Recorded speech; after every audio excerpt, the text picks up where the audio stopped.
Well, good morning, everyone. Speaking of dearly departed, today we're having a meetup with a few Lionhearts, and we're going to take a dearly departed tour with Scott Michaels. I thought this was probably the most appropriate shirt I have to do it, since dearly departed and Anthony Bourdain have a little bit of a history. It's going to be a great day. Daze with Jordan the Lion begins now. And I had to do laundry first thing, and look who decided to lay in the laundry. Is it nice and warm? Huh? Nice and warm in there? Yep, even Breck bought a ticket. Well, we've arrived, and it looks like a couple of people are here. Hello!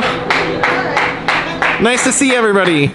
They recently had a birthday for Sharon Tate, and Scott had went to an auction where they were having some of her belongings auctioned. So this is her brassiere and some of her things. It's kind of cool. That's definitely new.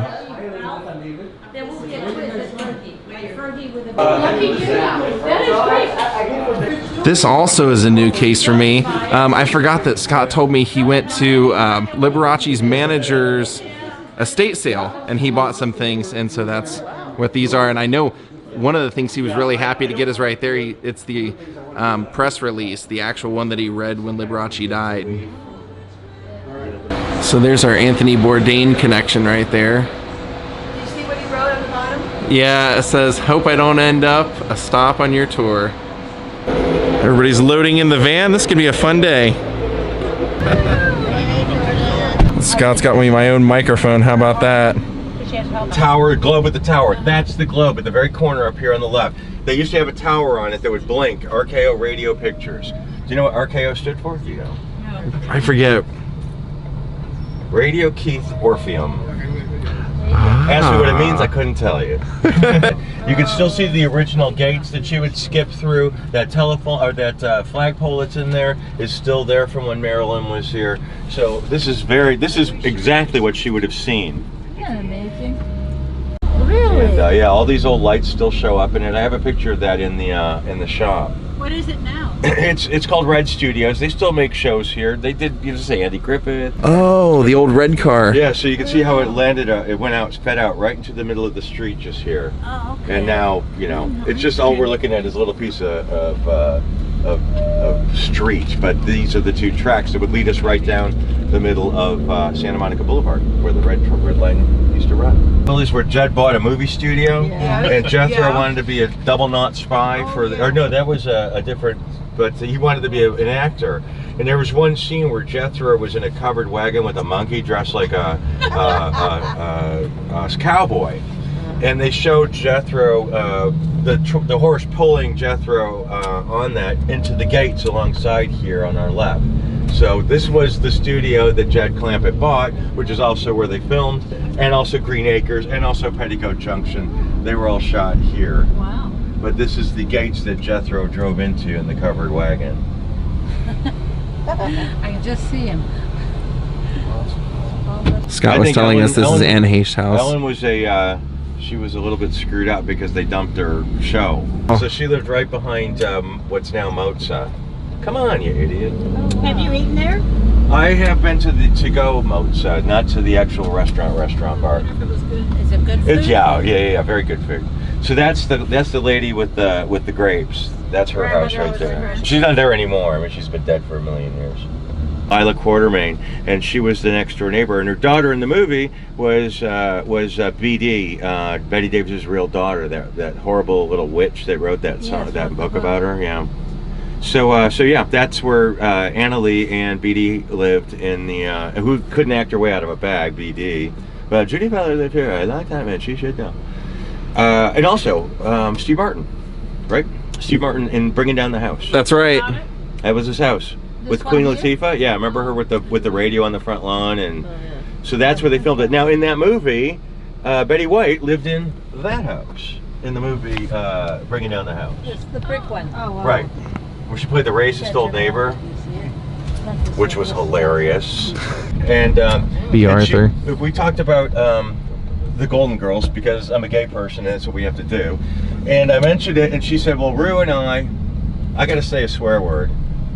But it's the worst swear word, okay? Are you guys gonna be okay with that? Start with a C. Yes. Yes, it's okay. Okay. So B. Arthur says, this is from her mouth to my ears. She says, you know, Rue and I, we've been friends forever. We're very close, but Betty is. She said it just like that. I swear to God on my life, she said that from her mouth to my ears. Why did she hate her so much? Well, I asked her, and it had something to do with dogs, which is weird because they're both into animal causes. Yes. But it had something to do with dogs on the sets. But I don't think that B liked her, because B was old school. You know what I mean? She was an old vaudevillian. She knew, she had that timing, and she was old. And Betty would stop and she talked to the audience during the show. She like broke the fourth wall or whatever it's called. And I think that B saw that as unprofessional. But Rue McClanahan, she said that Betty White would often say to her, you know, what did I do wrong? What did I do wrong? And Rue said, it's just the way she is. There's nothing you can do about it. Rue said that one time a director came into the show and came in with his baseball cap on backwards. And she said, I knew he didn't have a chance with B. So, wow. So B was, you know, she used to be a truck driver in the Marines. Mm-hmm. She literally was a truck driver in the Marines. I am not Marines. I'm not making that up, I swear. This is El Coyote across the street, and this is where the infamous Last Supper of Sharon Tate and the other victims of the Manson murder, well, the Tate murders, this is where they had their last meal. Yeah. Okay, I can tell you something about this. Yeah, go ahead. So Scott. when they filmed here, Tarantino's been filming. He's done with the production. Actually, now they're in post-production. They've been filming all over LA. They came to the El Coyote and they filmed here. They replaced every single one of these traffic signs, every single parking meter, every single billboard was put back to 1969. They had the old city buses going by, and I was out here that night, and it showed Abigail Folger's yellow Camaro pulling into the driveway right there, and Sharon Tate and those others, Margot Robbie, etc., getting out right there and walking into the front of the restaurant. I've been studying that case for decades, and to watch it actually happening in front of me was insane. That's going to be an insane movie. It is. Cedar Sinai. Go for it, Scott. Minnie Riperton, Sammy Kahn, Audra Lindley, Gracie Allen, Lucille Ball, Fanny Bryce, River Phoenix, Marion Davies, Audrey Meadows, Avery Schreiber, Groucho Marx, Gilda Radner, David O. Selznick, Ava Gabor, Van Heflin, Bobby Darin, Cornell Wilde, Barry White, Jonathan Brandis, Easy E, Biggie Smalls, Charles Bronson, Peter Lawford, Danny Kaye, Andy Kaufman, Frank Sinatra, Martha Ray, Dominique Dunn, Dick Sargent, Isabel Sanford, Johnny Carson, Lou Rawls, Don Adams, Edward G. Robinson, Henry Fonda, Rebecca Schaefer, Ann Miller, Ron Carey, Tom Poston, Merv Griffin, Robert Goulet, David Gross, Sid Charisse, Mr. Blackwell, Sherwood Schwartz, Michael Clark Duncan, Bruce, what's his face? The one I always get confused with, the guy that, oh no, there's Bill Paxton or Bill Pullman, whatever one that's Bill dead. Paxton, right? Yeah, he died here too. And Elizabeth Taylor. Where Katie Holmes and Tom Cruise were registered, and somebody there spoke to the press, and Katie Holmes and Tom Cruise sued this place because of their non-disclosure agreement that was violated. So that's just an interesting little bit. Really? So now we're gonna make a little stop up here at what used to be Chasen's. Chasen's was Yeah, go for it. Chasen's was one of the most important restaurants during the golden age of Hollywood. Jimmy Stewart had his bachelor party there. Elizabeth Taylor became famous when Elizabeth Taylor had their chili shipped to her on the set of Cleopatra. They invented the Shirley Temple here, the drink, the non-alcoholic drink for Little Shirley Temple. And it closed in '95, but they maintain a room within it as a cafe, so you can still technically eat in Chasen's. Here's the section of Chasen's that they still have open inside the supermarket. I love coming here also because they always have a little bit of the history up on the walls. So as we were stopped here at what used to be Chasen's, this Bristol Farm, Scott was telling me that they have Dan Tana's spaghetti sauce here. And I've never actually gotten to eat at Dan Tana's, but that's a big time Beverly Hills Hollywood institution. It has a great history. I'll have to vlog that at some point, but I picked up a jar of that here, so I'll get to try that, and I'll let you guys know how it adds up to some of the best spaghetti sauces around the world that I've had. Oh, I don't know. She's. The night that he killed Lana Clarkson. Oh. He'd been sober for years, and the bartender was serving him strawberry daiquiris, and thought that he just made a comment about it because he went here to the House of Blues and picked up Lana Clarkson, and then they went home. Oh my God. And I chose very carefully the one seat at the bar that blocked his view of the game, and it worked perfectly. And he came in and he said, "Hey, big guy, do you mind moving so I can get see the game?" I said, "Certainly." So then the bartender came over and said, "Mr. Martin would like to buy you a beer." So I took my beer and I went over and said hello and shook his hand and talked to him for a minute, and that was it. So it was cool. Wow. Hey, He big was guy. nice. Yeah, he was really nice. So Lucy lived here and Desi lived here, and then she stayed on here and she lived here till she died. So this is Lucy's house? Yeah. This is a very Oh, this is Yeah, we're gonna see a lot of This people. one, too. We're gonna do this really quickly. Yeah, this is the troubles. This is Lucy's old place. Now, coming up on the left was, this was Jack Benny's. Yep. Oh, I love This was it. Jack Benny's house. The next one was Peter Falk. Yeah, and she still lives there, the wife. Jimmy Stewart used to grow vegetables in his garden to bring grocery bags full of vegetables to these guys. I love it. So many people died on Benedict Canyon Boulevard. But some people died mysteriously in other places that lived on Benedict Canyon Boulevard, or in it, like Valentino died suddenly in New York, lived in Benedict Canyon. Now, coming up in just a moment, we're going to be going up Cielo Drive, which is where the Tate murders happened in Benedict Canyon, or better known as the Manson murders. Oh, we'll go up Green Acres. You want to see Harold Lloyd's place? Yeah, we're gonna go by the old Harold Lloyd estate. Oh, this used to be Jackie Chan's house till a couple of years ago. This one. This one? Yeah. Jackie Chan. Yeah. Lots of money. Yeah, he did well for Wow. himself. They chopped up all his property. This used to be his driveway. Oh, no, really? Yeah, this was the Harold Lloyd estate. And It's a fraction of what it was. but yeah, an 18-hole golf course with Beverly Hills money. So this is it on the left. You can kind of see it through the trees, or you used to be able to. On the right. Oh, Elizabeth Montgomery. And then this house immediately to the left at 1205 was John Ritter's house. He lived here when he died. Not this one, but this one looking through the gates right there. 1205. They changed to 10066 Cielo Drive. As we turn now, we're on Cielo Drive. Now, the street is considerably different now in that it's nice and smooth, and there's curbs and stop signs. It was actually quite rustic back then. Why did they change the number? Sometimes out of notoriety, they did it to Nicole Simpson's house. They did it to the La Bianca house, which Dissuade people like us. Yeah. Oh. But throw we're people smart. off the scent. We're smart. We know better. Now, Valentino's old stable is right up here. Absolutely. Didn't they change OJ's number too? Hers, yeah. Just Hers. hers? OJ's house they tore down. Oh, they Yep. did? This was the Oh. Valentino stable. You see where they tied up the horses on either side? Oh, yeah. There's a staircase that goes from down here up to the top where Valentino's estate was. On the side. So this is where he lived. And you can find photos of him in the stable as well. Do they still have deer here? Yeah, coyotes mostly. You don't see deer that much, but you see a lot of coyotes up here. The Richard Anderson, the guy that played Oscar Goldman in The $6 Million Man and Bionic Woman, this was his house on the left. It's almost normal. Yeah, for that kind of price tag. After they- everything we've seen. I know. I know. After these mansions. Yeah, I do love these houses, but I mean, if somebody gave me one, I'd be okay. But living in Benedict, Now, if you go up here, up Bella, that's where the Falcon Lair is. Up there was the Tate house. So we're gonna go up this way though. This is what it used to look like back then. And if everyone left LA and turned off the lawn sprinklers, this is our natural landscape. Chaparral and cactus. Look at this crazy curve. Look at those cactus.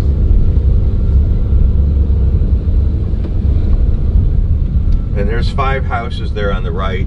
The last one though, at the very end, is where the Tate house was. The white one? The very last one at the end with that domed roof. That one. Yeah. Oh, okay. It's been sold and they're going to start building. I noticed that people were moving into the guest house. Now, Jimi Hendrix also lived here. Doris Duke, or at least he stayed here. Doris Duke lived here. She died here too. In this house? Yeah. She had Napoleon's war room installed in this house. Oh. But Doris Duke is another story that's really bizarre. Doris Duke Duke University. They made their money in tobacco, and Doris Duke died sort of under mysterious circumstances in the house here back in 1995. And her butler, her illiterate, drunken butler, inherited her estate. Now he was, I mean, it was like she signed her will, but it was at the end, so it was like a, you know, one of those kind of signatures. And the nurse and the butler, the nurse claimed that Bernard had poisoned her, but they had cremated her before they could do an autopsy. And Bernard Crowe was left something like $5 billion. So it took years, but eventually they settled with him and gave him $500 million to go away. And he bought a house in Benedict Canyon and died 6 months later. Wow. Wow. Interesting justice. So you can see the name Falcon Lair still on the gates. Oh, yeah. So Valentino would ride his horses up this hill and drive straight into his gates. Think how young he was. Yeah. So now we're going to be driving up the way that the killers walked up to What are we talking about? the Tate house, the Tate murders, yeah. Tate murders. The night of August 8th. So they parked back there and drove up here, or walked up here. And filmed right here too. Were any of these houses here then? This one was, and then the next 5 on the left, only 2 of them were. Can you imagine living here then? Put up with all that? And notoriety and traffic. So now we're gonna go take a group photo over where the gate on Cielo is, right at the end of the driveway, where the Sharon Tate murder house was. Here it is. This was the entrance to it.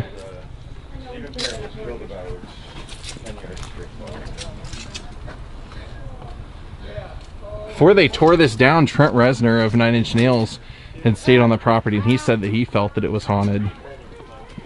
Oh yeah, she said, if Johnny Carson said, is there anyone he'd never work with? She goes, hands down, $1 million, Faye Dunaway. And you said this was Betty Davis's house, this is where the last places she lived. Right. He also said that her name was on the doorbell for a long, long time after she passed away. Yeah, she had one of the ones with, and also they let her cover her balcony. None of the others could on the side of the building, but they let her do it. Heading in and taking a look at the Jane Mansfield death car. That's the bullet from a shotgun shell from the case that Ernest Hemingway used when he shot himself in the head. So it was in the same box. He just chose not to use that one that day. I don't know what he did, but he had some. It was June of 1967, and they left the nightclub about 12:30, 1 o'clock in the morning. And he had his daughter's boyfriend drive the car. His name was Ronnie Harrison. And Gus Stevens' daughter went to school in New Orleans, so Ronnie Harrison did this drive a lot. He knew the way very, very well. Because when you think about this, in the middle of this dark road, down this dark highway, between New Orleans and Biloxi, there's nothing there. And the guy driving the truck felt the impact. And he stopped. By the time he stopped, this was about 20, 25 yards behind. You said you were on TV this week? Yeah. It's a show called, it's on Reels, it's called I Lived with a Killer. And the feature is Patty Negri, I think is her last name. She lived with Dorothy Stratton and Paul Byrne, and it's her story about how she got to know those people. So I was there for the historic background. So check out Scott in the Dorothy Stratton episode. Archie Bunker's grandson in a box. Holy cow! I can't believe what I'm seeing. Is it okay to put it all in here? Yeah. Well, that's the end of the tour, guys. Hope you guys all enjoyed this. When we do our next one, we're going to do different spots. Pretty cool day. Hope you guys all enjoyed this. Come back and see me tomorrow. Have a great night. Goodbye.